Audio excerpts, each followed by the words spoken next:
누가 네게 혐의가 있거든 서로 용납하여 피차 용서하되 주께서 너희를 용서하신 것과 같이 너희도 그리하고. 주께서 너희를 용서하신 것 같이 너희도 그리하고. 이것이 우리가 세상을 새롭게 살 수 있는 방법입니다. 내가 너희를 사랑한 것과 같이, 내가 너희를 용서한 것과 같이. 이것이 그리스도인의 삶의 방법과 방식이 되어야 됩니다. 영어로 표현하면 just as I love you. 내가 너희를 사랑한 것과 같이 just as I love you. 이것이 우리가 신앙생활하는 방법입니다. 우리도 주님의 나에 대한 사랑을 기억하면 죄를 던져버릴 수도 있고, 분노를 던져버릴 수도 있고, 불쌍히 여길 수도 있고, 아무런 조건 없이 묻지도 따지지도 않고 그냥 받아줄 수 있습니다. 내가 너희를 사랑한 것 같이. 이것이 우리가 새롭게 살 방법과 방식이요 이유가 되는 것입니다. 마태복음 18장입니다. 저도 한번 물어보고 싶었던 구절을 베드로가 물어보고 있더라고요. 대신 21절. 저도 예수님한테 꼭 한번 물어보고 싶었어요. 아유, 그 인간은 제가 몇 번이나 하나님 용서해 줄까요? 여기 그 얘기 하더라고요. 21절. 그때 베드로가 나와 가로되 주여, 그 인간이 내게 죄를 범하면, 누구든지 그렇게 잊고 싶은 사람이 막 떠오르죠. 네. 주여, 형제가 내게 죄를 범하면 몇 번이나 용서하여 주리이까? 7번까지 하오리까? 예수님은 충격적인 대답을 하십니다. 예수께서 가라사대 내게 이르노니 7번뿐만 아니라 70번씩 7번이라도 할지니라. 자, 보통 사람은 3번 정도는 봐준다고 그러는데 베드로는 좀 크게 썼습니다. 한 7번까지는 그래도 해야 되지 않을까요, 주님? 응? 예수님은 더 놀라운 이야기를 하십니다. 70번에 7번이라도. 이거는 70번에 7번이니까 490번 하라는 뜻이 아니라 끝없이 용서하라, 이런 뜻입니다. 왜냐하면 하나님이 우리를 그렇게 대하고 계십니다. 아직까지 우리를 받아주신 이유는 딱 하나입니다. 그리스도 안에서 70번에 7번이라도 받아주고 있기 때문에 오늘까지 여기까지 온 겁니다. 어떻게 나 같은 사람을 하나님이 지킬 수 있을까? 버리지 않으실 수 있을까? 그런 은혜를 받았음에도 불구하고 그렇게밖에 못 살았는데 70번에 7번이라도 받아주셨기 때문에 여기까지 온 거예요. 하나님이 우리를 어떻게 대하고 있는지를 먼저 가르쳐 준 거예요. 하나님은 우리를 그렇게 대하고 계세요. 끝없는 용서로 대하세요. 어떻게 그럴 수 있을까? 그리스도 안에서 그렇게 하셨어요. 그래서 내가 너희를 사랑한 것 같이 너희도 서로 사랑하라. 너도 가서 70번에 7번이라도 형제를 용서하라, 이렇게 말씀하신 겁니다. 이러한 용서는 하나님이 우리에게 먼저 주신 것이며 우리도 그 은혜를 받았기 때문에 마땅히 그러한 삶의 방식을 갖고 살아야 된다라는 이야기를 하고 계신 겁니다. 그리고 알아듣기 쉽게 이해를 하나 들으셨는데 이런 말씀을 하십니다. 28절. 이러므로 천국은 그 종들과 회개하려 하던 어떤 임금과 같으니 회개할 때 1만 달란트 빚진 자 하나를 데려오매 갚을 것이 없는지라.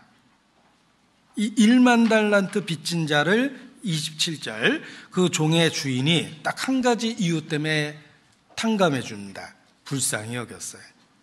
불쌍히 여겨 놓아보내며 그 빚을 탕감하여 주었더니. 우리 죄를 왜 용서해 주셨냐면 이유는 딱 하나입니다. 그냥 불쌍히 여기신 거예요. 그리스도 안에서 우리를 불쌍히 여긴 겁니다. 천국 갈 수 있는 기도는 딱 하나입니다. 주여 나를 불쌍히 여기소서. 그 기도 때문에 응답받은 거예요. 저는 성경 제대로 배우기 전까지는 그런 기도 한 번도 안 했습니다. 할 수도 없었어요. 자존심 때문에. 제가 생각하기에 저는 착한 사람이에요. 그리고 어려서부터 강요되었지만 교회를 다녔어요. 이렇게 착한 놈이 교회까지 다녔으니까 얼마나 착했겠습니까? 난 남들처럼 승질 부린 적 없어요. 승질 부리면 더 큰 사고 칠까봐 웃고 또 웃고 또 웃었어요. 그리고 스스로 대견했어요. 나에 대한 자부심만 있었어요. 그런데 말씀을 배우니까 비로소 죄를 알게 됐어요. 내가 갖고 있는 장점과 선행은 환경이 만들어준 거예요. 내가 왜 큰 죄를 안 졌냐면 하나님이 막으셨어요. 여러 가지 방법으로 막으셨어요. 성질대로 했다면 너무 무서운 얘기를 제가 할 뻔했어요 지금.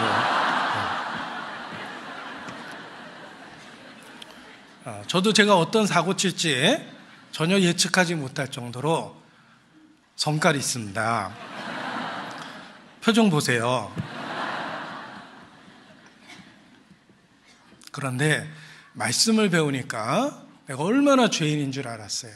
죄에 대한 가능성을 받고 내가 받은 좋은 환경에 비해서 내가 했던 반응이 너무나 작고 보잘것없다는 것도 알게 됐어요. 한마디로 죄를 깨달았습니다.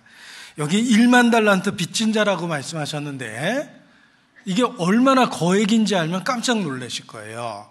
한 달란트는 6천 데나리온입니다. 한 데나리온은 어른의 하루 품삯이에요. 하루 품삯을 8만 원이라고 가정하면 한 달란트는 6천이라고 그랬죠. 1만 달란트니까 8만 원씩 계산해 봤더니 4조 8천억 원입니다. 조자 붙으면 안 놀래요. 그게 얼마나 큰지 몰라서 그러시는 거예요. 1,000억 그러거든요. 근데 조자 부르면 그게 얼마나 큰 돈인지 모르시는 거예요. 헤롯 당시에 세금을 거뒀더니 요세푸스의 기록에 보면 헤롯치아에서 거둔 세금이 200달란트래요. 국가 예산보다 훨씬 더 많은 거예요. 1만 달란트라고 그랬는데 아담 때부터 지금까지 일해도 못 갚을 금액이에요. 1년에 300일을 일한다고 가정하면 20만 년을 일해야 돼요. 그래도 안 놀랄 거예요? 1만 달란트가 그런 돈이에요. 예수님, 예를 들어도 이게 설득력 있게 드셔야지. 이게 1만 달란트 말도 안 되는 금액을 얘기하신 거예요. 과장한 게 아니에요. 우리 죄가 하나님 앞에 얼마나 심각하고 무섭고 많은지를 그렇게 설명하신 거예요. 우리 양심이 무뎌서 자기 죄를 못 깨닫고 자기에 대한 헛된 자부심이 가득한 거예요. 태산을 멀리서 보면 손톱만해 보이지만 가까이 가면 갈수록 엄청나게 큽니다. 자기 죄가 그래요. 자기 죄를 작게 보는 이유는 딱 하나예요. 너무 멀리서 보셨어요. 하나님이 보는 것처럼 가까이 가서 보면 누구든지 가룟 유다처럼 목에 밧줄 걸고 뛰어내립니다. 스스로 정죄가 돼요. 1만 달란트 빚진 자입니다. 그래서 성경에 우리 죄가 머리털보다 많다고 그랬고 독사의 새끼들아 라고 표현했고 하나님의 원수라고 선언했고 벌레인 사람 구더기 인생이라고 그랬고 메뚜기 같은 인생이라고 그랬고 주 앞에 우매무지한 짐승이라고 그랬고 주인의 상 아래에 있는 개 같다고 표현하셨어요. 그런데 그 심각한 표현이 죄를 깨달으면 그대로 받아들여요. 우리 죄가 그렇습니다. 우리가 생각하는 것보다 더 치명적이고 심각한 죄가 있다는 걸 알게 해줍니다. 우리가 어떤 죄를 용서받았냐면 1만 달란트 죄를 용서받은 거예요. 1만 달란트를 용서받았는데 형제가 죄를 범하면 몇 번이나 용서해 줍니까? 라고 물어보니까 끝없이 용서해라 이렇게 얘기하신 거예요.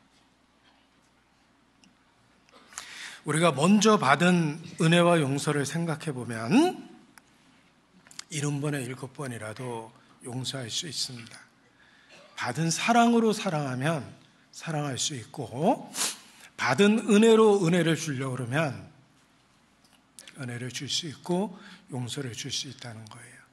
그래서 정말 그러한 은혜와 용서를 너희가 참으로 이해하고 있다면 너희도 그렇게 그런 삶의 방법과 방식으로 살아야 된다는 걸 가르쳐 주신 겁니다. 그래서 너희도 그리하라. 주께서 너희를 용서하신 것처럼 너희도 그리하라 라고 말씀하셨습니다. 우리가 다른 사람을 넓은 마음으로 받아줄 수 있는 이유는 딱 하나입니다. 먼저 주께서 우리에게 그러한 은혜와 용서를 주셨기 때문입니다. 주님은 그 은혜를 일깨워서 다른 사람에게도 은혜를 줄 수 있게 만들어줍니다. 우리의 마음을 넓혀주시는 거예요.